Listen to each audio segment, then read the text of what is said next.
London के अंदर अज दे दिन सूरबीर ने फांसी का रस्सा चुमिया सीगा।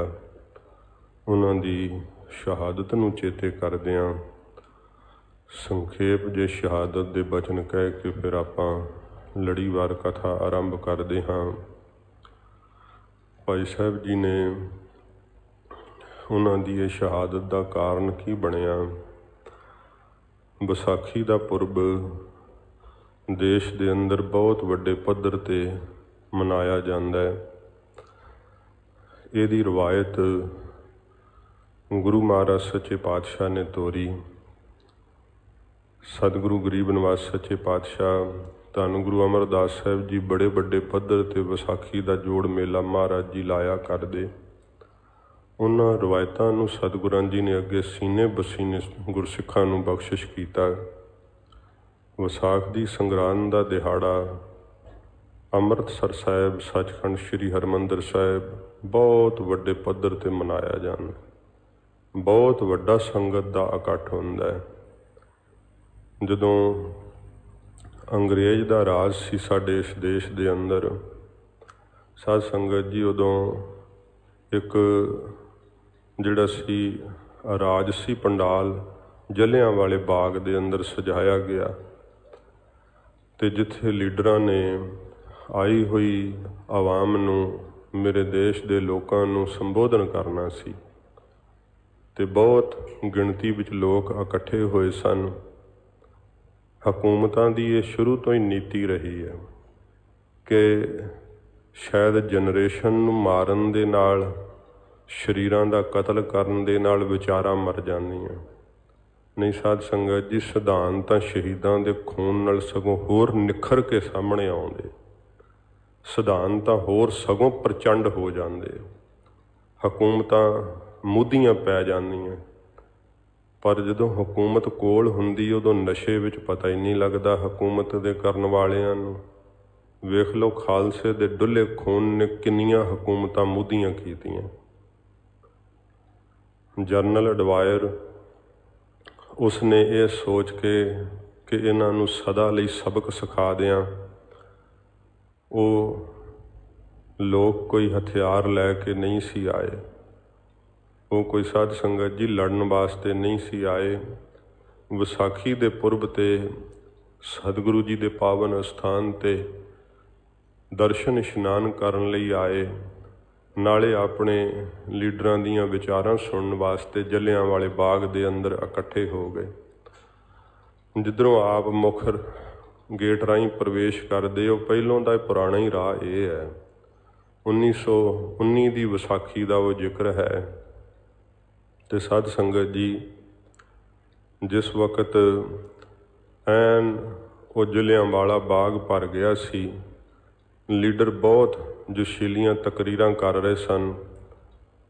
जनरल डायर दियां फौजां ने अंदर जा करके वो राह रोक लिया। यह जिहा फायर खोलिया कि साध संगत जी उहदे विचों वो ही बच सकिया जिहड़ा लाशां दे थल्ले दबिया गया। लोकां ने गोली तो बचन लई खूह विच छालां मारियां। वो खूह भी अजे मौजूद है। खूनी खूह नाल उस नूं याद किया जाता है। फिर उन्हां कंधां विच अजे भी इन्हां ने निशान सांभे हुए है। तो साध संगत जी गोलियां दे निशान अजे भी वो याद ताज़ा कराउंदे है। बहुत सारे लोग तो फिर खूह च पै पै के चढ़ाई कर गए बिना गोली तो ही, क्योंकि एक जाना थोड़ो गोली तो बच के खूह च छाल मारिया सी। खूह भी पूरिया गया लाशां नाल। बाहर भी लाशां ही लाशां खिलर गईयां। जदों उन्हां नूं कोई कंध भी टप्पना लगदा सी तो वरदी गोली च उहदा निशाना ला के थल्ले सिड़दे सी। जदों वेखिया कि कोई भी जीवित नहीं बचिया, तकरीबन 2-3 घड़ियां अंधा धुंध गोली वरदी रही है। जदों उन्हां नूं कोई भी जीवित नहीं दिसिया, फिर फौजां उत्थों हटियां ते उन्हां लाशां दे विच साध संगत जी भाई ऊधम सिंह साहब जी दबे हुए सी। इन्हां दा जन्म सुनाम नगर दे अंदर 1899 विच होया है। ते किन्नी उम्र होगी तकरीबन 19.5 साल तो 20 साल का चढ़ती जवानी का ये साध संगत जी नौजवान भाई ऊधम सिंह सारा शरीर लहू नाल लथपथ होया। गोली कोई नहीं सी शरीर विच वजी, सारा शरीर जदों, क्योंकि वो लोथां दे विच ही दबे गए सी जिस करके बचाव हो गया।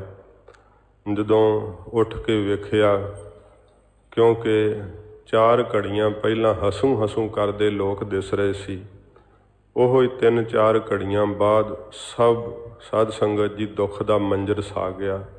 जिहड़ा कोई जिउंदा सी अपने मरे होए नूं रो रहा सी, चीक चहाड़े तो बिना उत्थे कुछ नहीं सी सुन रहा। भाई ऊधम सिंह साहब दा दिल जिस समय जिहड़ा कायरता हुंदा वो साध संगत जी दहल जांदा है। पर जदों किते शेर दे वजदा ना जख्म, तो शेर फिर साध संगत जी 4 गुणा होर भयानक हो जाता है जदों उन्होंने जख्म लगता है। सूरमे दीयां अखां विच लहू उतर आया, मन विच संकल्प किया जिन मेरे देश दे वासियां दा इन्ना खून डोलिया है वो जीवित नहीं बचना चाहिए। इस दृढ़ संकल्प नूं लै करके भाई ऊधम सिंह साहब ने साध संगत जी सरोवर विच आ इशनान किया ते गुरु रामदास साहब जी दे सामने खलो के नमाणा सिख बन के दोवें हथ जोड़ अरदास की, सच्चे पातशाह तेरे दर तो कोई खाली नहीं मुड़दा। महाराज मैनू ये आशीर्वाद दे कि जिस पापी ने, जिस जरवाणे ने मेरे देश के निर्दोष लोगों का इन्ना खून डोलिया, उन्होंने मैं सोध के सुरखरू होवां। महाराज के चरणों च कीती अरदास ते साध संगत जी 20 साल की चढ़ती जवानी भाई ऊधम सिंह साहब जी मत्था टेक के इस संकल्प नूं अपने अंदर लै करके की जफर नहीं जाले, बड़ी लंबी कहानी है। तकरीबन 21-22 साल का समा लग गया भाई ऊधम सिंह साहब नूं। ते फिर भाई साहब ने होरनां देशां दे भी दौरे कीते, सिखां नूं, देशवासियां नूं जागरूक किया। बहुत ये तगड़ा समा लग गया भावें, पर अरदास का दृढ़ संकल्प अंदर पक्का रहा।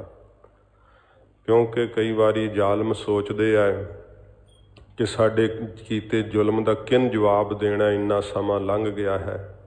पर साध संगत जी ये बाजां वाले सतगुरु जी का साजिया पंथ वै।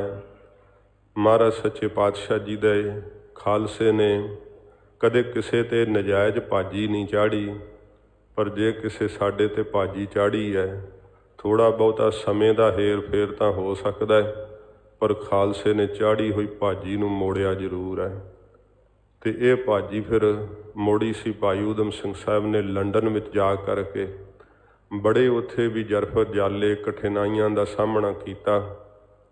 पर एक दिन फिर आया जदों ये अपनी तकरीर कर रहा सी दायर लंडन दे अंदर, बहुत सुख सुविधा नूं भोगदा होया अपने वो हुकूमत दे दिन जिहड़े सी इंडिया दे विच बतीत कीते उन्हां नूं चेते कर रहा सी, क्योंकि इहदा फिर तबादला अंग्रेज ने कर दिता सी।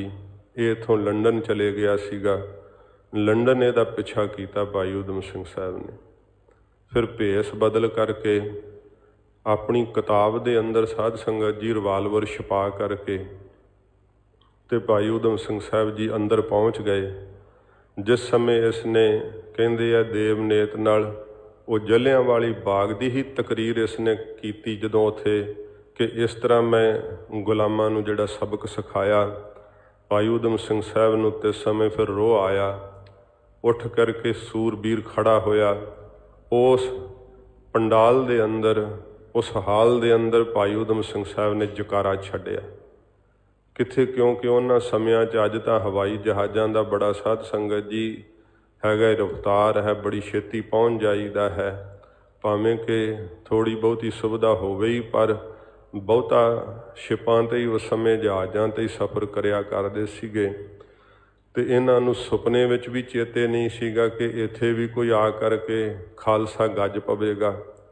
भाई ऊधम सिंह साहब ने चेते कराया फिर कि उन्हां शहीदां दे डुੱਲੇ खून का बदला मैं लैण वास्ते आया। छड्ड के जकारा योधे ने छाती विच गोलियां दाग दित्तियां ਤੜਫਦਾ ਹੋਇਆ ਉਸ ਸਟੇਜ ਦੇ ਉੱਤੇ ਹੀ ਅਡਵਾਇਰ ਮਰਿਆ। ਬਾਕੀ ਲੋਕ ਜਿਹੜੇ ਸੀ ਉਹ ਭੱਜਣ ਲੱਗੇ। ਭਾਈ ਊਧਮ ਸਿੰਘ ਸਾਹਿਬ ਨੇ ਕਿਹਾ, ਅਸੀਂ ਨਜਾਇਜ਼ ਕਿਸੇ ਨੂੰ ਨਹੀਂ ਮਾਰਦੇ।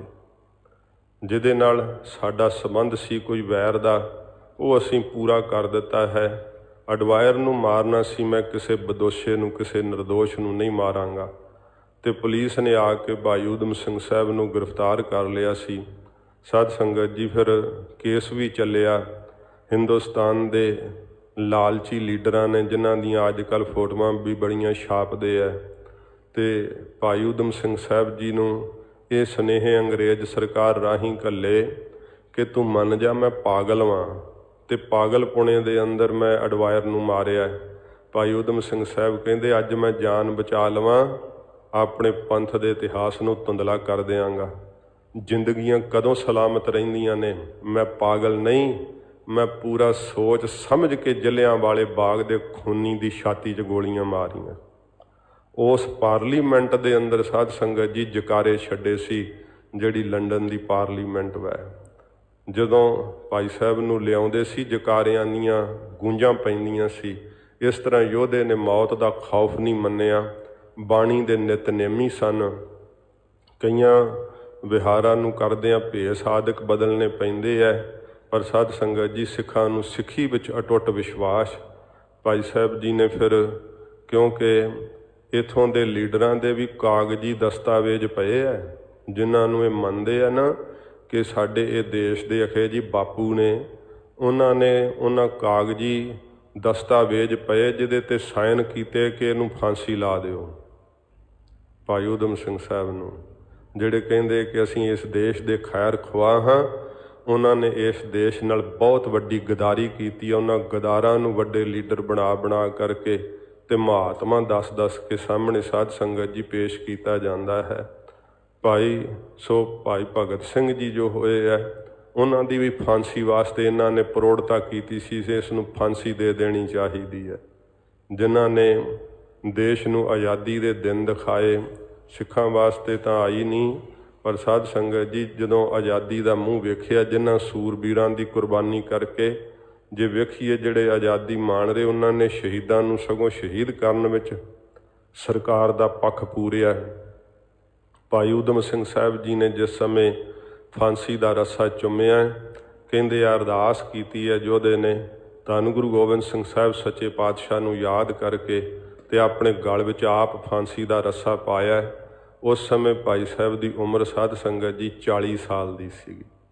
40 ਸਾਲ ਦੀ ਜਵਾਨੀ ਵਾਲੀ ਉਮਰ ਦੇ ਵਿੱਚ ਆਪ ਨੇ ਸ਼ਹਾਦਤ ਦਾ ਜਾਮ ਪੀਤਾ ਹੈ। ਜੇ ਆਪਾਂ ਵੇਖੀਏ ਤੇ ਬਹੁਤ ਸਾਧ ਸੰਗਤ ਜੀ ਇੱਕ ਤਰੀਕੇ ਨਾਲ ਛੋਟੀ ਉਮਰ ਹੁੰਦੀ ਹੈ। ਇੰਨੀ ਛੋਟੀ ਉਮਰ ਦੇ ਅੰਦਰ ਭਾਈ ਸਾਹਿਬ ਜੀ ਨੇ ਸ਼ਹਾਦਤ ਨੂੰ ਪ੍ਰਾਪਤ ਕੀਤਾ ਤੇ ਤਕਰੀਬਨ ਸਾਧ ਸੰਗਤ ਜੀ ਇੰਨਾ ਲੰਮਾ ਸਮਾਂ ਆਪਣੇ ਅੰਦਰ ਉਸ ਜਨੂੰਨ ਨੂੰ ਲੈ ਕਰਕੇ ਜੀਵੇ ਕਿ ਮੈਂ ਅਡਵਾਇਰ ਦੇ ਕੋਲੋਂ ਬਦਲਾ ਜ਼ਰੂਰ ਲਵਾਂਗਾ। ਆਪਣੇ ਉਸ ਮਨੋਰਥ ਨੂੰ ਕੀਤੀ ਅਰਦਾਸ ਨੂੰ ਸਤਿਗੁਰੂ ਜੀ ਦੇ ਆਸਰੇ ਤੇ ਬਾਜਾਂ ਵਾਲੇ ਸਤਿਗੁਰੂ ਜੀ ਦੀ ਕਿਰਪਾ ਸਦਕਾ ਉਸਨੇ ਫਿਰ ਪੂਰੀਆਂ ਕਰਦਿਆਂ ਹੋਇਆਂ ਅੱਜ ਦੇ ਦਿਨ ਸਾਧ ਸੰਗਤ ਜੀ ਸ਼ਹੀਦੀ ਪ੍ਰਾਪਤ ਕੀਤੀ ਸੀ। ਸੋ ਤਕਰੀਬਨ 31 ਜੁਲਾਈ 1940 ਦਾ ਦਿਨ ਸੀਗਾ। ਅੱਜ 31 ਜੁਲਾਈ ਹੈ ਤੇ ਸਾਧ ਸੰਗਤ ਜੀ 2020 ਹੈ। ਉਦੋਂ 1940 ਦਾ ਸੰਨ ਸੀਗਾ ਤੇ 31 ਜੁਲਾਈ ਸੀ ਜਿਸ ਦਿਨ ਲੰਡਨ ਦੀ ਧਰਤੀ ਤੇ ਸੂਰਬੀਰ ਯੋਧੇ ਨੇ ਫਾਂਸੀ ਦਾ ਰੱਸਾ ਗਲ ਵਿੱਚ ਪਾ ਕਰਕੇ ਵੀਰਗਤੀ ਨੂੰ ਪ੍ਰਾਪਤ ਕੀਤਾ। ਐਸੇ ਸੂਰਬੀਰ ਦੀ ਸ਼ਹਾਦਤ ਨੂੰ ਸਦ ਪ੍ਰਣਾਮ ਹੈ ਜਿਨ੍ਹਾਂ ਸਾਧ ਸੰਗਤ ਜੀ ਇਉਂ ਸੂਰਬੀਰਤਾ ਦਾ ਜਿਹੜਾ ਸੀ ਮੁਜੱਸਮਾ ਬਣ ਕਰਕੇ ਆਪਣੇ ਦੇਸ਼ ਵਾਸੀਆਂ ਦੀ ਇੱਜ਼ਤ ਨੂੰ ਉੱਚਿਆਂ ਕੀਤਾ। ਭਾਈ ਸਾਹਿਬ ਦਾ ਅੱਜ ਸ਼ਹੀਦੀ ਦਿਹਾੜਾ ਹੋਣ ਕਰਕੇ ਸੰਖੇਪ ਰੂਪ ਵਿੱਚ ਬੇਨਤੀ ਕੀਤੀ ਹੈ। ਸੱਚੇ ਪਾਤਸ਼ਾਹ ਜੀ ਮਹਾਰਾਜ ਦੀ ਪਵਿੱਤਰ ਧੁਰ ਕੀ ਬਾਣੀ ਜਿਸ ਦੇ ਸਦਕਾ ਸਾਧ ਸੰਗਤ ਜੀ ਸਿੱਖਾਂ ਦੇ ਅੰਦਰ ਵਾਹਿਗੁਰੂ ਦੀ ਸ਼ਕਤੀ ਦਾ ਕ੍ਰਿਸ਼ਮਾ ਪ੍ਰਗਟ ਹੁੰਦਾ ਹੈ। ਜਿਸ ਬਾਣੀ ਦਾ ਸਦਕਾ ਸਿੱਖ ਸਦਾ ਲਈ ਅਮਰ ਹੋ ਜਾਂਦੇ ਹੈ। ਮੌਤ ਦਾ ਖੌਫ ਹੀ ਅੰਦਰੋਂ ਸਿੱਖ ਦੇ ਚੱਕਿਆ ਜਾਂਦਾ ਹੈ। ਐਸੀ ਸਤਿਗੁਰੂ ਜੀ ਦੀ ਧੁਰ ਕੀ ਬਾਣੀ ਦੀ ਕਥਾ